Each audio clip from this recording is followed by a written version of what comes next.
बिस्मिल्लाहिर्रहमानिर्रहीम। एक देहाती लड़का शहर से पढ़ लिख कर वापस देहात गया तो गांव के चौधरी ने सवाल किया कि पुत्र पढ़ने लिखने का क्या फायदा है।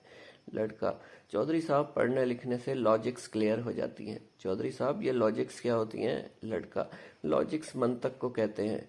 चौधरी साहब, ये मंतक क्या होती है? लड़का: मैं समझाता हूँ आपको। लड़का: चौधरी साहब, आपके घर में कुत्ता है? चौधरी साहब: हाँ है। लड़का: इसका मतलब आपका घर बड़ा होगा जिसकी हिफाजत के लिए कुत्ता रखा हुआ है?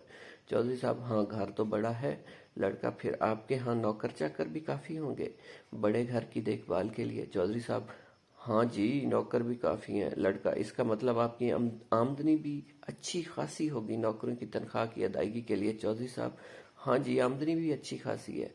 लड़का: इसका मतलब आपकी माँ की दुआएं आपके साथ हैं, आपकी माँ की दुआएं आपके हक में कबूल भी हुई। इसका मतलब ये हुआ कि आपकी माँ एक नेक औरत थी। चौधरी साहब: बस अब मैं समझ गया कि पढ़ने लिखने से लॉजिक्स कैसे क्लियर होती हैं। अगले दिन शीदा चौधरी साहब की टांगे दबाते हुए: शीदा: चौधरी साहब, ये जो लड़का शहर से पढ़ लिख कर गांव में आया है, इसको पढ़ने लिखने का क्या फायदा हुआ?